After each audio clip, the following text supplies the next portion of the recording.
Alright guys, Spider-Man Across the Spider-Verse is finally here, and it is a sequel to 2018 Spider-Man Into the Spider-Verse, and that film is so special to me. It's so special in fact that I genuinely remember where I watched it, what seat I was sitting on, how the weather was that day, how I reached the theater. Every minute detail is just there in my mind because that theatrical experience is one of the best theatrical experiences I've had, at least at that point in 2018. And I just walked out of the theater thinking, I've never seen anything quite like that.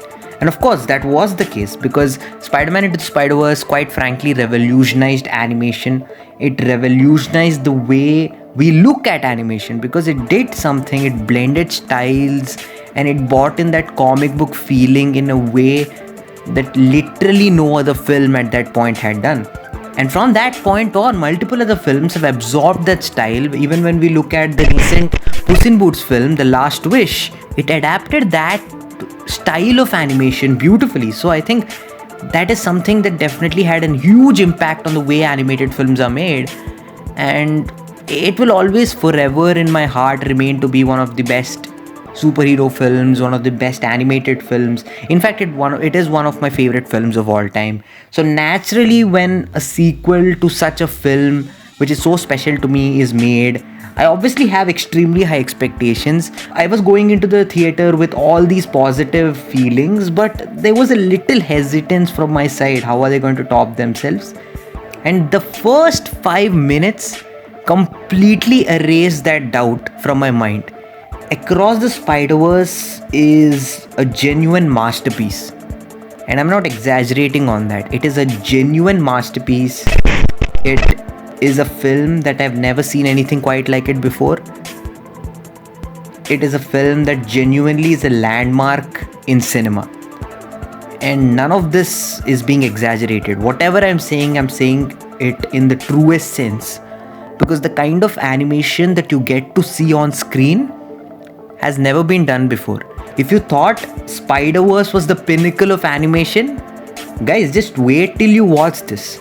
Just wait till you see this explosion of colors and visuals on screen. It just seems impossible that a film like this exists. It's one thing to animate in a certain style, but they're blending in 2D animation, they're blending in 3D animation, there's frames that look like watercolors, there's frames that look like you just took out a crayon and painted something. It just incorporates every single style of art. Each and every character in this film has their own kind of art style. Each and every character has their own kind of soundtrack. They have their own kind of colors. It's actually insane and amazing at the same time that they've pulled off something quite like this, because I cannot comprehend how they would have even gone about making this film. Because if it were like probably an animated film like Pixar makes, okay, it's a 3D rendered animation, I could to some extent understand how they would go upon the process. But for Across the Spider-Verse, I legitimately don't know how they've even come up with these ideas, with this blend of art styles, with this blend of colors. It's absolutely insane what I've just seen on screen. And that is a praise. It is the praise of the highest degree to just call it a landmark in cinema. It genuinely is. It is a film it's like The Matrix. When that movie came out, people were just blown away by how the visuals were, how it was being showcased. All of The Matrix is iconic. To this day, people are trying to replicate The Matrix and trying to create something like that. But the first time people watched it, they were blown away. It's something like The Dark Knight. When The Dark Knight came out, I mean, up until then, the superhero genre was something that people didn't take seriously. Up until this point, it was like, okay, superhero movies are for kids, or superhero movies are just fun, time pass movies. But then The Dark Knight came into the game and just changed and revolutionized literally everything. It showed that superhero stories can be mature, they can be character driven, and that movie is literally a crime drama that just features Batman's characters. This is that. It is a revolution when it comes to superhero movies, particularly, it really pushes the bar and opens up endless possibilities for animated film and even superhero films in the future, because now we've seen that something like this is actually possible. We as an audience begin to expect things like this. I'm not just talking about the animation here. Let's just move on to the writing or the characters. The first hour of this movie, or I guess 50 minutes of the film, is completely character driven. It's a beautiful story of a guy figuring out who he is. So Miles Morales is basically Spider-Man, we all know that, and he's trying to balance his personal life with his professional life, that is being Spider-Man. This is causing kind of issues with his parents. His relationship with them is kind of not exactly going smoothly. So all of this is tackled in such a beautiful way. And despite this guy having the powers to climb walls and shooting webs out of his hands, we relate to him. And that's why Spider-Man has always been a relatable character. Even when you look back at the Sam Raimi's trilogy, you relate to Peter Parker. We relate to Peter Parker, not because he has powers, because he's a human being, just like all of us. And that's captured so beautifully and just amazingly in the first 50 minutes. I'm not just talking about Miles Morales here again. I'm talking about Gwen Stacy as well. The film literally opens up with Gwen Stacy's story as it is being narrated, and we get to have a peek into her life. And it's gorgeously done, just from the character perspective. It's great writing, and first and foremost, giving such amount of time to just develop these characters and develop the relations between both of them. It's such a great way to tell a story, and it is a necessity, because this movie may feature literally a billion variations of Spider-Man, and literally features a multiverse, and all of these things are happening. But at its core, it's a very human story of a superhero and about his identity. That's what it's all about. It's about Miles Morales, his journey, his character arc, how he grows as a person. That's all it is about. And that's all every superhero movie, or rather every film, needs to be about. Even when you look at the greatest action movies of all time, right? They're not particularly about these gigantic action sequences. I mean, of course, the action sequences play a huge part, but you'll always find that in the greatest of all time movies, there's always a character that you root for. There's always the journey of a character that you see. That's exactly what happens here. You're seeing the journey of Miles Morales and Gwen Stacy to quite an extent, and that is basically the core of the film. That's where the heart of the film comes from. The biggest thing this movie pulls off is every single character gets their due. Every single character has a proper character story, proper character arc, and there is a clear cut distinction of their character. You know exactly what their personality is. Even if that character is on the screen for like 5 seconds, there is a distinct personality given to that. And especially, this is a very hard task to pull off, because all of the characters in this movie are Spider-Man. You're looking at Scarlet Spider, you're looking at another version of Spider-Man, you're looking at different versions of Spider-Man coming from different multiverses, but each of them feel distinct and unique. That is something I thought they pulled off beautifully. And now really need to talk about Miguel O'Hara. Miguel O'Hara's character was so good in this movie. He's voiced by Oscar Isaac, and dude, what a voice performance. But put that aside, like, what a character. The amount of depth and all, put that aside, he's like a brooding anti-hero to the story. He's not particularly the villain, but he's kind of an anti-hero, and the way they've portrayed his character is out of this world. I was genuinely scared at times just looking at him, the way he's kind of pursuing what he wants in a way, or what he doesn't want, to be more specific. I don't want to give any spoilers, but I'm just saying it's just amazing that they've actually pulled off a character like that with not much. And again, this film doesn't really have long stretches of conversations where you get to know about these characters' backstories. It's literally told in a very simple way, and not even in the elaborate way that the first one uses. Like, you see a comic book drop on the screen and then you kind of go through their entire backstories. That doesn't particularly happen in that exact way here. They use a clever and kind of a genius way to tell their stories, which is much different than that, but also kind of in the similar vein. But anyways, I'm kind of meandering away from the point. The point is, they tell great character stories within limited amount of time, so that every single character gets to shine, every single character gets to have their own kind of personality, which I thought was brilliant, which is absolutely brilliant. It does not just feel like a mishmash of characters and just like cameos thrown at screen. And believe me, if you're a Spider-Man fan, the amount of cameos that you'll see in this movie is going to just explode your brain.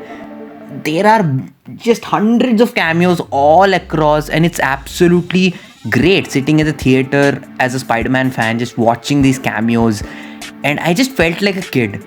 I just felt like a kid deep down inside. I just felt like this kid who was just watching his favorite superhero on screen. That's what it felt like. It was amazing. And just put the animation aside, I mean, even from the writing perspective, this film excels. It's absolute perfection. Absolute perfection from the writing perspective, from the characters perspective, and of course it has the added advantage of being visually one of the greatest films I've ever experienced. Put all of this together, you have what I think is one of the best superhero movies. Not even one of the best. I think with enough rewatches, I might even call it the best superhero movie ever made. It is absolutely staggering how they even pulled this off. It's literally staggering and just groundbreaking.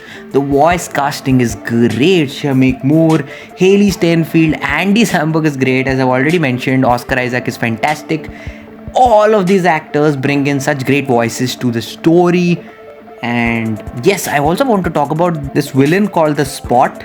Initially, he was like, okay, he's just there on screen, okay, this is like fun, enjoyable. The way they've transformed that villain into like, just not in terms of just the backstory, but even in terms of how he plays into the film's events, from his character design, it just feels like a doodle at some points.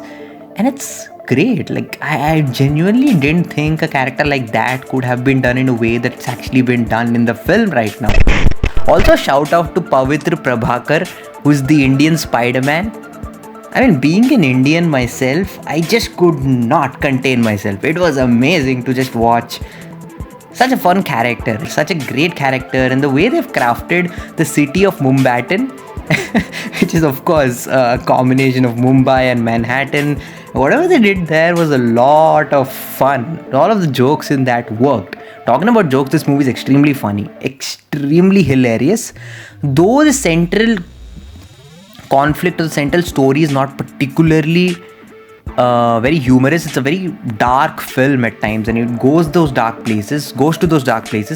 But the humor really worked. It's not as funny as the first film, let's just say that, because the story is much more focused and there's a lot of things happening this time around. It's a very complex story. It's a very dense story, in fact. And the way they've balanced out the humor and the heart and the emotion, all of that is just perfect. I legitimately don't have one thing to say against the film because I just can't find any flaws. I've literally tried. I've tried to kind of find some flaw that would come up. I genuinely can't find any flaw in Across the Spider-Verse. Also, the way the film ends, it's basically a cliffhanger ending. It's not. It does not complete the story. We have to wait for Beyond the Spider-Verse to see the entire epic conclusion. But the reason why I love this cliffhanger is because there is a certain sense of closure to where things end. I'm not saying the story is done, but from the perspective of the characters, or even like it kind of ends in a way where it shows the path of where the next film could go, and then it closes out. It does not end abruptly right in the middle. Like, there is some sense of direction for the next film, and that's what makes it all the more satisfying. And the moment that cliffhanger came in and the film ended, I was thinking, I can actually watch the next film. If they actually played out the next film right after that, even after sitting through 2 hours, 20 minutes of this film, I was willing to just sit down another 2 hours, 20 minutes, or 3 hours, or however long that next film is going to be. I legitimately could have sat down and watched the entire thing. That's how absorbing, engaging, and resonant the entire story was to me. I genuinely fell in love with every aspect of the film. There's not to say a single thing that was out of place. Every single thing they did with the animation, with the characters, with the writing, with literally everything, just perfection.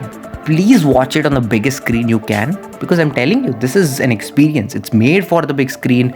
It is a film that you watch at home and you're gonna love it, but you're not gonna get that level of excitement watching it on the giant screen. So please just look out for the biggest screen you can find in your city. Go there, watch it.